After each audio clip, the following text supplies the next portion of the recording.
जय हिंद भारत। आज टपिक हूँ कलिंग युद्धर कारण। आम प्रिवियस क्लास सारी कि कलिंग युद्धर माने संक्षिप्त बरणीटी। तो कलिंग युद्धर कारण गुड़ाक कौन कौन जो जो माने युद्ध किंबा दंगा हवा पूर्व से कौन ना कौन प्रकार कारण निश्चिंत भाव निहित थाए।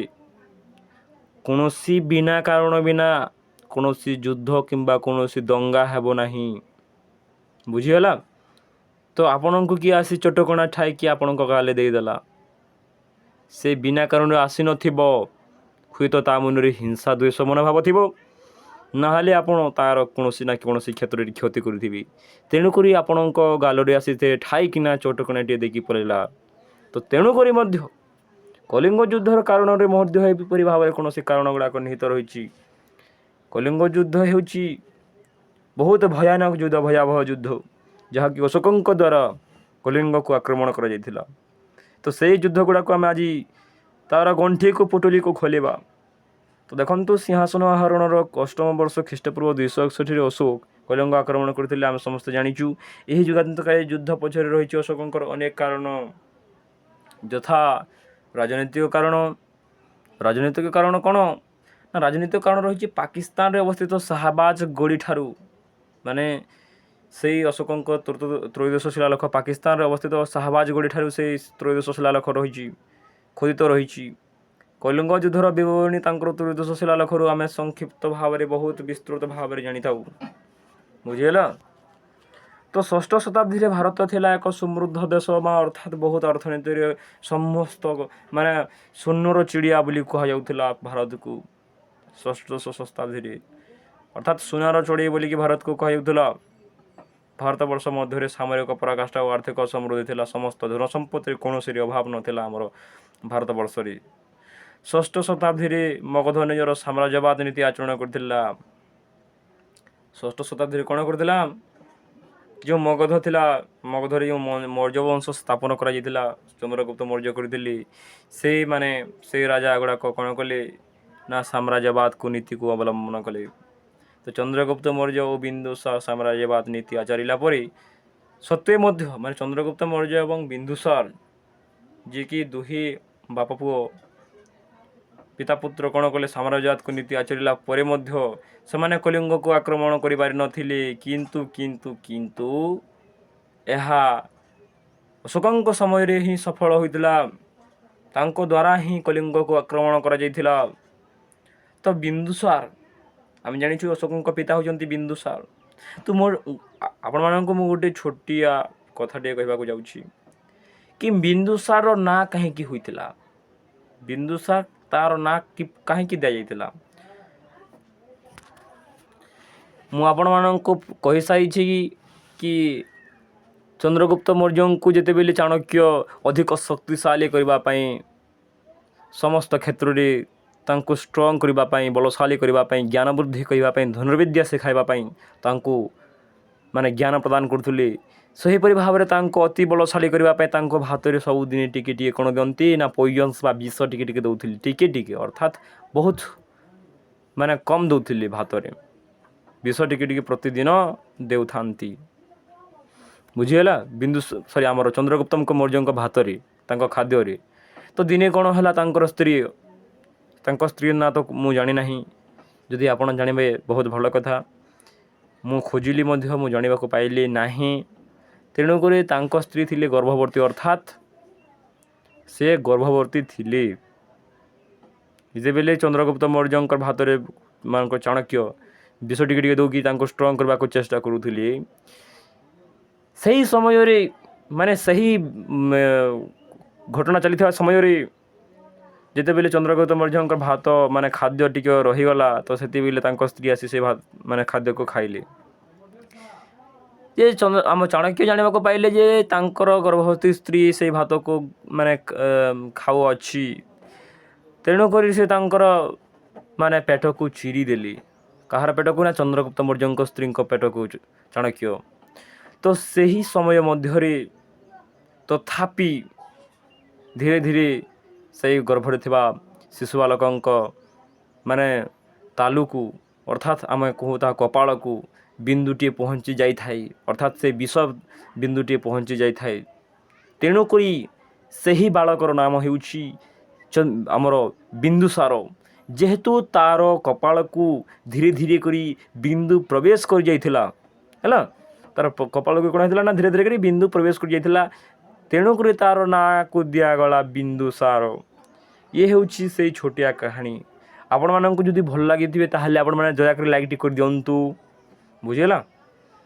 ତ ମୁଁ କ'ଣ କହୁଥିଲି ନା, ହଁ, ବିନ୍ଦୁସାର ବହୁ ରାଜା ସୀମାନ୍ତଙ୍କୁ ଦମନ କରି, ଅର୍ଥାତ୍ ବହୁ ରାଜାମାନଙ୍କୁ ସୀମାନ୍ତମାନଙ୍କୁ ଦମନ କରି ସେ କ'ଣ କରିଥିଲେ, ସୈନ୍ୟମାନଙ୍କୁ ଦମନ କରି ସେ ଅମିତ୍ରାଘାତ ଉପାଧିକୁ ଗ୍ରହଣ କରିଥିଲେ, ଅର୍ଥାତ୍ ଶତ୍ରୁ ନିଧନକାରୀ। ଯିଏ ଶତ୍ରୁମାନଙ୍କୁ ହତ୍ୟା କରିଥାଏ ତାହାକୁ କୁହାଯାଏ ଶତ୍ରୁ ନିଧନକାରୀ, ଅର୍ଥାତ୍ ଅମିତ୍ରାଘାତ। କିନ୍ତୁ ସେ ସେହି ଉପାଧି ଗ୍ରହଣ ପାଇଥିଲେ ମଧ୍ୟ କଳିଙ୍ଗକୁ ଜୟ କରିବା କଥା ସେ ଚିନ୍ତା ବି କରିନଥିଲେ।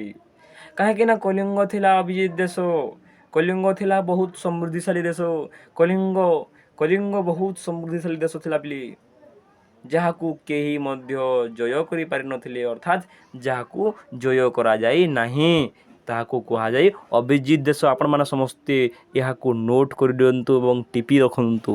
ମୋର ଦୟା ତ କୁହାଯାଇପାରିବ ନାହିଁ, ଆଡ଼ଭାଇସ୍ ଇଏ ମୋର ଆଦେଶ ଇଏ।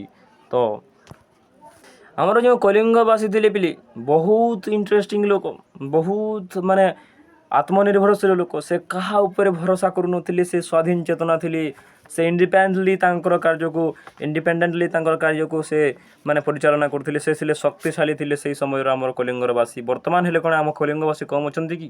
ବହୁତ ଷ୍ଟ୍ରଙ୍ଗ ଅଛନ୍ତି। ସେ କାହାରି ଉପରେ ବିଶ୍ୱାସ କରନ୍ତି ନାହିଁ, ହେଲା, କାହାକୁ କେତେବେଳେ ମଧ୍ୟ ଅଧିକ ଭାବରେ ବିଶ୍ୱାସ କରିବ ନାହିଁ କିମ୍ବା କାହାର ସହିତ କେତେବେଳେ ମଧ୍ୟ ଅଧିକ ଭାବ ରଖିବ ନାହିଁ। ସେଥିପାଇଁ ପରା କୁହାଯାଏ ରୂଢ଼ିରେ ଅତି ପରିଚୟ ଗୌରବ ନଷ୍ଟ ବୋଲି। ଅର୍ଥାତ୍ କାହା ସହିତ ଅଧିକ ପରିମାଣରେ ଯଦି ପରିଚିତ ହେଲ କିମ୍ବା ଅଧିକ ପରିମାଣରେ ଯଦି କାହା ସହିତ ମିଳାମିଶା କଲ, ମୋର ଗ୍ୟାରେଣ୍ଟି ସହିତ ମୁଁ କହିଦେବି କି ସେ ତା'ର ସହିତ ହିଁ ଆପଣଙ୍କର ଝଗଡ଼ା ବଡ଼ ହେବ, ବୁଝିହେଲା। ତ କଳିଙ୍ଗର ସେନାବାହିନୀ ଥିଲା ଦୁର୍ଜୟ, ଅର୍ଥାତ୍ ଯେଉଁ କଳିଙ୍ଗର ସେନାବାହିନୀ କାହାକୁ ଦୁର୍ଜୟ ଥିଲା, କଳିଙ୍ଗର ପୁରା ବହୁତ ଶକ୍ତିଶାଳୀ ଥିଲା ସେତେବେଳର। ତେଣୁକରି ତିବ୍ବତୀୟ ବୌଦ୍ଧ ସନ୍ନ୍ୟାସୀ ଲାମା ତାରାନାଥ ବିବରଣୀରୁ ଜଣାଯାଏ ଯେ ବିନ୍ଦୁସାରକୁ ଏଇଟା ମୁଁ କହିସାରିଛି ଆପଣମାନଙ୍କୁ ଅମିତ୍ରାଘାତ ଉପାଧି, ହେଲା। ଏବଂ କଳିଙ୍ଗର ସ୍ୱାଧୀନ ଉପସ୍ଥିତି ଥିଲା ମଗଧର ସୀମାନ୍ତ ଏବଂ ପ୍ରତି ବିପଜ୍ଜନକ। କଳିଙ୍ଗର ଯେଉଁ ସ୍ୱାଧୀନ ଉପସ୍ଥିତି, ଅର୍ଥାତ୍ କଳିଙ୍ଗ ସ୍ୱାଧୀନ ଭାବରେ ସମୃଦ୍ଧଶାଳୀ ହୋଇ ଚାଲୁଥିଲା, ଏହା କେତେବେଳେ ମଧ୍ୟ ମଗଧ ସହିପାରୁନଥିଲା। ଈର୍ଷାର କାରଣ ଥିଲା ମଗଧର ଏଇଟା ହେଉଛି ଈର୍ଷାର କାରଣ। ଉତ୍ତର ଓ ପଶ୍ଚିମ ଦିଗରୁ କଳିଙ୍ଗ ରାଜ୍ୟକୁ ମଗଧକୁ ଘେରି ରଖିଥିଲା, ଅର୍ଥାତ୍ ସବୁ ଦିଗରୁ କଳିଙ୍ଗ ଅର୍ଥାତ୍ ଓଡ଼ିଶା, ଓଡ୍ର, ଉତ୍କଳ ଇଏ କ'ଣ କରିଥିଲା ନା ମଗଧକୁ ପ୍ରତି ତିନି ଦିଗରୁ ଘେରି ରଖିଥିଲା। ତେଣୁକରି ମଗଧକୁ ଏହା ବହୁତ ଡର ଭୟଙ୍କରର କାରଣ ହୋଇଥିଲା। ମୁଁ ଆପଣମାନଙ୍କୁ ଦୃଷ୍ଟି ଆକର୍ଷଣ କରିବାକୁ ଚାହିଁବି। ତ ଆମେ ସାରିଛେ କି ରାଜନୈତିକ କାରଣ, ତାପରେ ଧୀରେ ଧୀରେ ଗତି କରିବା ଆମେ ଅର୍ଥନୈତିକ କାରଣ ଆଡ଼କୁ। ଉତ୍ତରରେ ମହାନଦୀ ଠାରୁ ଦକ୍ଷିଣରେ ଗୋଦାବରୀ ନଦୀ ପର୍ଯ୍ୟନ୍ତ ଆମ ଉତ୍କଳ ଘେରି ରହିଛି ମଗଧକୁ। କଳିଙ୍ଗର ସମୃଦ୍ଧି ମଗଧ ପାଇଁ ସାମ୍ରାଜ୍ୟର ଚକ୍ଷୁଶୂଳ ହୋଇପଡ଼ିଲା, ଅର୍ଥାତ୍ ତା'ର ଆଖିକୁ ଏହା ଦିଶା ଗଲା ନାହିଁ। ସେ ଲୋଭ କରିଲା, ସେ ଈର୍ଷା କରିଲା ଆମ ଉତ୍କଳକୁ। ସୁଦୂର ବାଲି ବାଲି, ଜାଭା, ମାଳୟ, ସୁମାତ୍ରା ଏସବୁ ଇତ୍ୟାଦି ଦ୍ୱୀପଗୁଡ଼ିକ ସହିତ ନୌବାଣିଜ୍ୟ କରି କଳିଙ୍ଗ ବହୁତ ସମୃଦ୍ଧଶାଳୀ ଥିଲା। ଆମେ ସମସ୍ତେ ଜାଣିଛେ କି କଳିଙ୍ଗ ଯେପରି କ'ଣ ହେଇଛି ନା ସମୁଦ୍ର ତଟ ପରି ରହିଛି କଳିଙ୍ଗ। ଇଏ ହେଉଛି ବଙ୍ଗୋପ ମହାସାଗର, ଭାରତ ମହାସାଗର ପଟେ ରହିଛି କଳିଙ୍ଗ। ଯେହେତୁ ଏଇପଟେ ଥିଲା, ଯିଏ ବି ଜାହାଜରେ ବାଣିଜ୍ୟ କରି ଆସୁଥାଏ ତ କଳିଙ୍ଗର ଜାଭା, ସୁମାତ୍ରା, ମାଳୟା, ବାଲି, ଜାଭା ଏହି ସହରରେ ସବୁଠାରେ ଉପସ୍ଥିତ ଥାଏ। ଆମ କଳିଙ୍ଗବାସୀ ଏଠାରେ ହିଁ କ'ଣ ଦରିଆ ପାରିଥାନ୍ତି ବାଣିଜ୍ୟ କରିବା ପାଇଁ। ତ ଯେଉଁ ପଟ ଏଇଆଡ଼ୁ ଜାହାଜଟି ଆସିଲା ତ ଆମ ଉତ୍କଳରେ ପ୍ରଥମେ ଭେଟ ହେଉଥିଲା। ତ ତେଣୁକରି ଏହି ମାନେ କଳିଙ୍ଗର ବ୍ୟବସାୟ ମଗଧକୁ ଈର୍ଷାର କାରଣ ହୋଇଗଲା। ମଗଧ ଏହାକୁ ସହିପାରିଲା ନାହିଁ। ଏହି ବାଣିଜ୍ୟକୁ ମଗଧ ସହିପାରିଲା ନାହିଁ। ତେଣୁକରି ମଧ୍ୟ ଏହି ଅର୍ଥନୈତିକ କାରଣ ଯୋଗୁଁ କଳିଙ୍ଗକୁ ଆକ୍ରମଣ କରିବା ପାଇଁ ଅଶୋକ ମନସ୍ଥ କରିଥିଲା। ଅଶୋକ ଆକ୍ରମଣ କରିବା ପାଇଁ ଚେଷ୍ଟା କରିଥିଲା। ତେଣୁକରି କୌଟଲ୍ୟଙ୍କର ଅର୍ଥଶାସ୍ତ୍ରରୁ ଜଣାଯାଏ ଯେ କଳିଙ୍ଗ ତୁଳନାରେ ମଗଧର ନୌସେନା ଦୁର୍ବଳ ଥିଲା। ମାନେ ଯେଉଁ କଳିଙ୍ଗର ସେନା ଗୁଡ଼ାକ ସୈନ୍ୟ ଗୁଡ଼ାକ ଥିଲେ, ମାନେ ଯେଉଁ ସୈନ୍ୟ ଆମେ କହୁଛେ ନେଭି ବୋଲି, ବର୍ତ୍ତମାନ ଆମ ତିନୋଟି ଅଛନ୍ତି ବାହିନୀ, ଆକାଶ ବାହିନୀ, ଜଳବାହିନୀ ଏବଂ ସ୍ଥଳବାହିନୀ। ସ୍ଥଳବାହିନୀକୁ ଆମେ ଆର୍ମି ବୋଲି କହୁଛେ ଏବଂ ଜଳବାହିନୀକୁ ନେଭି ବୋଲି କହୁଛେ ଏବଂ ଆକାଶ ବାହିନୀକୁ ଏୟାରଫୋର୍ସ ବୋଲି କହୁଛି। ତ ଏହା ମଗଧ ଠାରୁ ଆମର କଳିଙ୍ଗର ସେହି ସମୟର ନୌସେନା ବହୁତ ସବଳ ଥିଲା। ମଗଧର ନୌସେନା ବଡ଼ ବଡ଼ ନଦୀ ବକ୍ଷରେ ଓ ସମୁଦ୍ର ଉପକୂଳବର୍ତ୍ତୀ ଅଞ୍ଚଳରେ ପହରା ଦେଲା ବେଳେ କଳିଙ୍ଗର ଅଧିବାସୀମାନେ ସମୁଦ୍ରର ଅଭ୍ୟନ୍ତରରେ ବିଚରଣ କରି ଦରିଆପାରି ରାଜ୍ୟଗୁଡ଼ିକ ସହିତ ରାଜନୈତିକ, ବାଣିଜ୍ୟିକ ଓ ସାଂସ୍କୃତିକ ସମ୍ପର୍କ ରକ୍ଷା କରିବାକୁ ସମର୍ଥ ଥିଲେ। ଯେତେବେଳେ ମଗଧର ନୌସେନା ଗୁଡ଼ିକ କ'ଣ କରୁଥିଲେ ନା ବଡ଼ ବଡ଼ ନଦୀ ଗୁଡ଼ାକରେ ସମୁଦ୍ର ଉପକୂଳବର୍ତ୍ତୀ ଅଞ୍ଚଳରେ ପହରା ଦେଉଥିଲେ, ସେହି ସମୟରେ କଳିଙ୍ଗର ସେହି ଅଧିବାସୀମାନେ ସମୁଦ୍ରରେ ତାଙ୍କର ଦରିଆପାରି, ସମୁଦ୍ର ମଧ୍ୟରେ ତାଙ୍କର ଦରିଆପାରି ବାଣିଜ୍ୟ, ଦରିଆପାରି ରାଜନୈତିକ, ବାଣିଜ୍ୟିକ ସମ୍ପର୍କ, ସାଂସ୍କୃତିକ ସମ୍ପର୍କ ଗୁଡ଼ିକ ଅନ୍ୟ ରାଜ୍ୟମାନଙ୍କ ସହିତ ରଖୁଥିଲେ।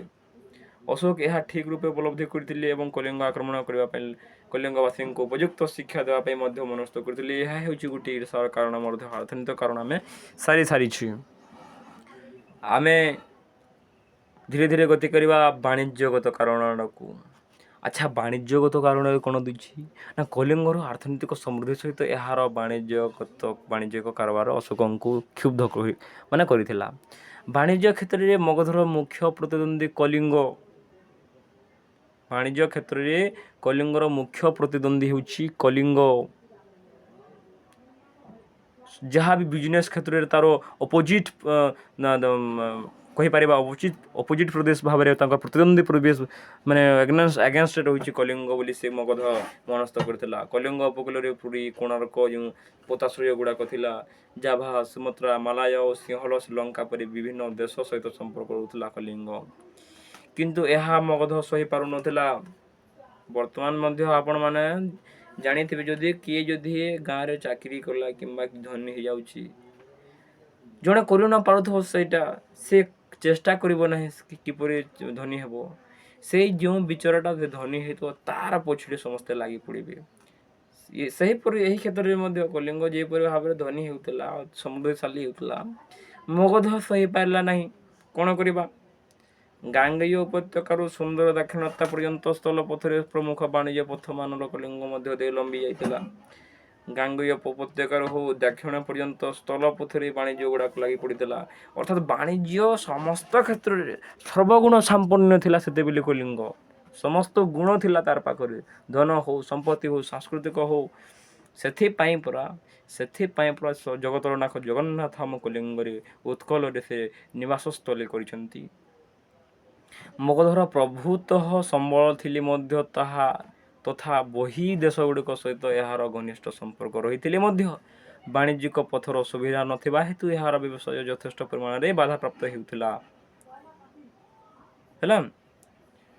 କଳିଙ୍ଗ ଏହି ବାଣିଜ୍ୟିକ ସମୃଦ୍ଧି ମଗଧ ପକ୍ଷେ ଅସହ୍ୟ ହୋଇପଡ଼ିଲା। ଏଭଳି ଏକ ବିଶାଳ ସାମ୍ରାଜ୍ୟବାଦ ଅର୍ଥନୈତିକ ମାନଦଣ୍ଡକୁ କଳିଙ୍ଗ ବୋଲି ସାମାନ୍ୟ ଛୋଟ ରାଜ୍ୟଟିଏ ଦୋହଲାଇ ଅଶୋକ କ୍ଷୁବ୍ଧ ହୋଇ କଳିଙ୍ଗ ଆକ୍ରମଣ କରିଥିଲେ। ଅର୍ଥାତ୍ କଳିଙ୍ଗ ଏହି ବାଣିଜ୍ୟିକ ସମୃଦ୍ଧି କଳିଙ୍ଗର ଏହି ବାଣିଜ୍ୟିକ ସମୃଦ୍ଧିକି ମଗଧ ପକ୍ଷେ ଏହା ଅସହ୍ୟ ପଡ଼ିଲା, ମାନେ ସହି ନ ପାରି। ଏଭଳି ଏକ ବିଶାଳ ସାମ୍ରାଜ୍ୟବାଦ ଅର୍ଥନୈତିକ ମାନଦଣ୍ଡକୁ କଳିଙ୍ଗ ଭଳି ସାମାନ୍ୟ ଛୋଟ ରାଜ୍ୟଟିଏ ଦୋହଲାଇ ଅଶୋକ କ୍ଷୁବ୍ଧ ହୋଇ ମଗଧକୁ ଦୋହଲାଇ ଦେଇଥିଲା ବୋଲି ମଧ୍ୟ କୁହାଯାଇଛି ଏଠାରେ। ହେଲା, ଅଶୋକ ବହୁତ କ୍ଷୁବ୍ଧ ହୋଇକି, ତେଣୁକରି ବାଧ୍ୟ ହୋଇ ସେ କ'ଣ କଲେ, କଳିଙ୍ଗକୁ ଆକ୍ରମଣ କରିବାକୁ ଚେଷ୍ଟିତ ହେଲେ। ତ ଆମେ ଛୋଟ ଛୋଟ ପାର୍ଟ କରି ଆମେ ଛୋଟ ଛୋଟ ଭାଗ କରି ଆମେ ପାଠଟାକୁ ନିଚୋଡ଼ି ଦେବା। ଅଧିକ ଯଦି ଲଙ୍ଗ୍ ଟାଇମ୍ର ଭିଡ଼ିଓ ହେଇଯିବ ତାହେଲେ ଆମେ ପାଠଟିକୁ ବୁଝିପାରିବା ନାହିଁ। ବରଂ ଛୋଟ ଛୋଟ ପାର୍ଟ ହେଉ ଏବଂ ଭଲସେ ବୁଝି ହେଉ, ମୋର ଇଚ୍ଛା। ସମସ୍ତଙ୍କୁ ଧନ୍ୟବାଦ। ଭାରତ କି ଏକତା ଜିନ୍ଦାବାଦ। ବନ୍ଦେ ମାତରମ୍।